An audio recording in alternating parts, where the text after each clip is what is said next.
Police line में संभाग स्तरीय आरोग्य मेले का हुआ समापन। बीकानेर के उपनिदेशक सहित टीम ने किया मेले का अवलोकन। चूरू जिला कलेक्टर अभिषेक सुराणा के निर्देशन में जिला मुख्यालय स्थित पुलिस लाइन मैदान में चल रहे संभाग स्तरीय आरोग्य मेले का रविवार को समापन समारोह आयोजित किया गया। समापन समारोह में भारत सरकार से फेलोशिप पुरस्कार से सम्मानित चिकित्सक वैद्य रामावतार शर्मा, अतिरिक्त निदेशक डॉक्टर सत्यवीर सिंह सहित अतिथियों ने शिरकत की और प्रतिभागियों को प्रशस्ति पत्र प्रदान कर सम्मानित किया।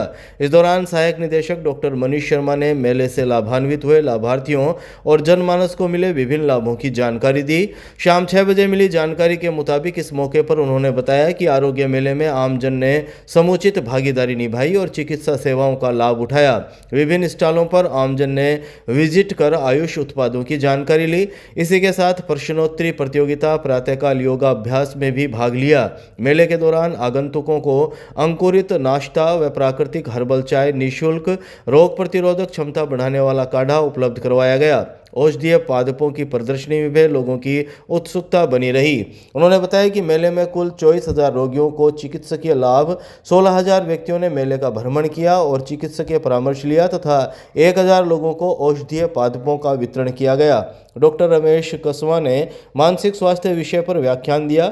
इस दौरान बीकानेर के उपनिदेशक डॉक्टर बालमल शर्मा, सहायक निदेशक डॉक्टर जितेंद्र सिंह भाटी, डॉक्टर नंद सिंह, डॉक्टर ऋणमल सिंह, डॉक्टर रामकिशन शर्मा एवं राधेश्याम सहित अनेक चिकित्सक और अधिकारी मौजूद रहे।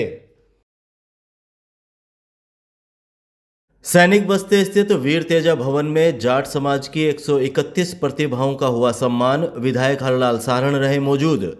चूरू के सैनिक बस्ती स्थित वीर तेजा भवन में जाट विकास संस्थान की ओर से जाट प्रतिभा सम्मान समारोह का आयोजन किया गया। कार्यक्रम की अध्यक्षता जाट विकास संस्थान के अध्यक्ष सोहनलाल फगेड़िया ने की। समारोह में अतिथियों ने शिक्षा, खेल, सामाजिक सेवा सहित विभिन्न क्षेत्रों में उल्लेखनीय उपलब्धि हासिल करने वाली समाज की 131 प्रतिभाओं को प्रशस्ति पत्र और प्रतीक चिन्ह भेंट कर सम्मानित किया।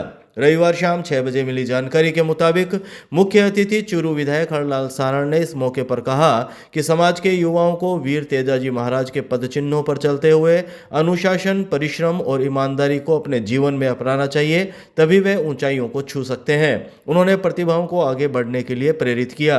कार्यक्रम में पूर्व प्रधान रणजीत सातड़ा, निवर्तमान प्रधान दीपचंद राहड़, तारानगर के निवर्तमान प्रधान संजय कसवा, डॉक्टर बीके चौधरी, समाजसेवी सोहनलाल रणवा, उपभोक्ता भंडार अध्यक्ष मोहनलाल गढ़वाल और पूर्व प्राचार्य दिलीप सिंह पूनिया ने भी अपने विचार व्यक्त किए। जाट विकास संस्थान के सचिव विजयपाल लांबा ने कार्यक्रम की रूपरेखा प्रस्तुत की।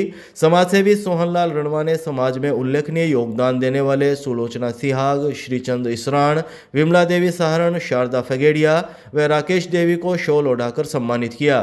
प्रोफेसर HR इसराण ने प्रतिभाशाली विद्यार्थियों को प्रेरणादायी संबोधन से मार्गदर्शन किया। संचालन रमेश पूनिया, राकेश कपूरिया व बेगराज कसवा ने किया।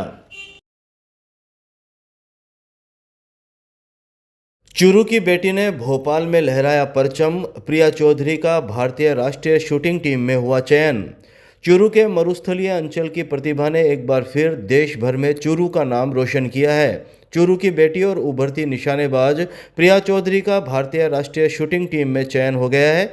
भोपाल में आयोजित राष्ट्रीय स्तर की प्रतिष्ठित शूटिंग प्रतियोगिता में प्रिया ने 602.5 का शानदार और प्रभावशाली स्कोर हासिल कर चयनकर्ताओं का ध्यान अपनी ओर खींचा। इस उत्कृष्ट प्रदर्शन के आधार पर उन्हें देश का प्रतिनिधित्व करने का गौरव प्राप्त हुआ है। यह राष्ट्रीय प्रतियोगिता 10 दिसंबर से भोपाल में आयोजित की गई थी, जिसमें देश भर के शीर्ष निशानेबाजों ने भाग लिया। विशेषज्ञों के अनुसार प्रिया का स्कोर अंतर्राष्ट्रीय मानकों पर बेहद प्रतिस्पर्धी है और आने वाली एशियाई और विश्व स्तरीय प्रतियोगिताओं में उनसे पदक की उम्मीद की जा रही है। प्रिया चौधरी ने रविवार शाम 5 बजे करीब बताया कि उन्होंने अपनी खेल यात्रा की मजबूत नींव चूरू जिला स्टेडियम स्थित चिनकारा शूटिंग रेंज में रखी। सीमित संसाधनों के बावजूद उन्होंने अनुभवी कोच करणवीर सिंह राठौड़ के मार्गदर्शन में लगातार कठिन अभ्यास किया। कोच राठौड़ ने बताया कि प्रिया की एकाग्रता, अनुशासन और तकनीकी समझ उन्हें अन्य खिलाड़ियों से अलग पहचान दिलाती है। अपनी इस बड़ी उपलब्धि पर प्रिया ने सफलता का श्रेय अपने पिता नौरंग खोत, माता मीरा और विशेष रूप से अपने कोच को दिया। उन्होंने कहा कि राष्ट्रीय टीम में चयन होना उनके लिए सपने के साकार होने जैसा है। प्रिया के चयन की खबर से चूरू में खुशी की लहर दौड़ गई है। खेल प्रेमियों, शहर के गणमान्य नागरिकों और खेल विभाग के अधिकारियों ने हर्ष व्यक्त किया है। नगर परिषद निवर्तमान सभापति पायल सैनी की पहल बनी जरूरतमंदों के लिए संबल। रेलवे स्टेशन के पास बस्ती में वितरित किए कंबल। चूरू में शीतलहर से ठिठुरते जनजीवन के बीच जब ठंड गरीब और वंचित तबके के लिए सबसे बड़ी चुनौती बन जाती है, ऐसे समय में संवेदना और सेवा का भाव ही सबसे बड़ा सहारा होता है। इसी मानवीय सोच के साथ निवर्तमान सभापति पायल सैनी ने रविवार को चूरू रेलवे स्टेशन के समीप स्थित गरीब और वंचित बस्तियों में जरूरतमंद परिवारों को कंबल का वितरण किया। ये पहल केवल सहायता नहीं बल्कि समाज के कमजोर वर्ग के प्रति जिम्मेदारी और संवेदनशीलता का प्रतीक बनी। पायल सैनी खुद बस्तियों में पहुंची और वृद्धजनों, महिलाओं व मासूम बच्चों को कंबल वितरित किए। इस दौरान उन्होंने लोगों से संवाद कर उनकी समस्याएं सुनी और हर संभव सहयोग का भरोसा दिलाया। उन्होंने दोपहर 1 बजे करीब कहा कि समाज के अंतिम छोर पर खड़े व्यक्ति की पीड़ा को समझना और उसे राहत पहुंचाना ही सच्ची जनसेवा है। ठंड के इस कठिन दौर में कोई भी व्यक्ति असहाय ना रहे, इसी भावना से यह सेवा कार्य किया गया है। कंबल पाकर जरूरतमंदों के चेहरों पर राहत और संतोष स्पष्ट झलकता नजर आया। स्थानीय नागरिकों ने इस मानवीय पहल के लिए पायल सैनी का आभार व्यक्त किया। कार्यक्रम में पार्षद रामेश्वर नायक, विनोद खटीक, लोकेश सैनी, यूथ कांग्रेस जिला उपाध्यक्ष मनीष कुमावत, यूनुस खान, त्रिवेंद्र शर्मा, जाफर खान सहित कई गणमान्य लोग मौजूद रहे।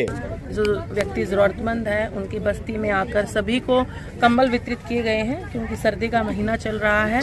दिसंबर ख़त्म होने को है और आने वाले दिनों के अंदर और ज़्यादा कड़ाके की सर्दी होने वाली है। उस आने वाली सर्दी को देखते हुए आज सभी लोगों को कंबल वितरित किए गए हैं और आगे भी जैसे जैसे ज़रूरत होगी वैसे सभी को कंबल वितरित किए जाएंगे।